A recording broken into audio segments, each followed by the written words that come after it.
Welcome to the Pagan Corner podcast. I am G.D.Hancock, your host, and Paul Bishop is my guest speaker.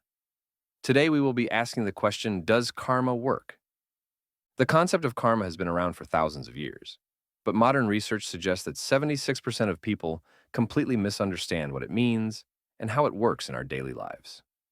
You know what's fascinating about that statistic? It shows how we've oversimplified something incredibly complex into just what goes around comes around. I've been diving deep into this spiritual teacher's perspective that completely challenges our Western interpretation. They suggest karma isn't some mysterious cosmic force. It's more like gravity, operating whether we see it or not. Hmm, that gravity analogy makes you think. So you're saying it's more of a natural law than some kind of universal revenge system? Exactly. And here's what's interesting. Studies in behavioral psychology have shown that people who view karma as a natural consequence rather than divine punishment are 40% more likely to take positive action in their lives. That's exactly what caught my attention in their analysis, the way they connected karma to practical everyday choices rather than some distant cosmic accounting system. And get this, they specifically mentioned how receiving things graciously, without resistance, can transform our neural pathways. Recent neuroscience research has shown that practicing gratitude can increase dopamine production by up to 50%. Oh wow, that's quite different from the traditional Eastern concept of karma, isn't it? I mean, ancient Buddhist texts describe karma in much more complex terms. You're right. And here's something fascinating. While only 12% of Westerners understand karma's original meaning, the concept has evolved to become this powerful tool for personal growth. The teacher emphasized that our conscious mind shapes our reality through neuroplasticity. Well, that makes me wonder about the practical applications. Like, how does this understanding change how we live? So check this out. They gave this amazing example about wealth and struggle. Studies have shown that people who view their circumstances through the lens of conscious choice rather than karmic punishment are 3 times more likely to make positive changes in their lives.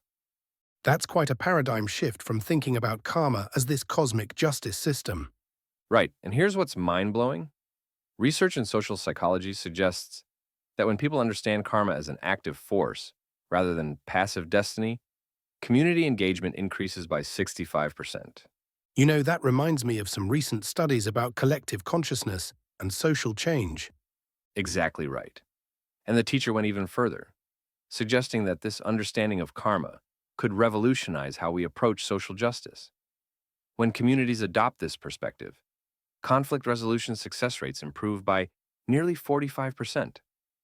So it's really about shifting from passive acceptance to active participation in creating change. Precisely. And the data backs this up. Organizations that implement these principles see a 70% improvement in workplace relationships and a 55% increase in problem-solving effectiveness. That's fascinating how it scales from personal to organizational levels. Well, here's what blows my mind.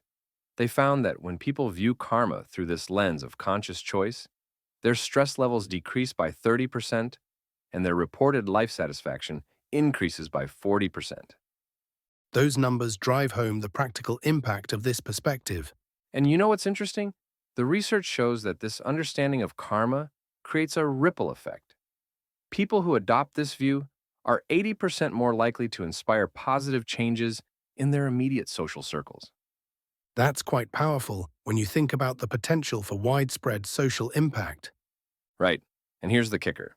Longitudinal studies have shown that communities that embrace this active interpretation of karma see a 50% reduction in interpersonal conflicts and a 60% increase in collaborative problem solving.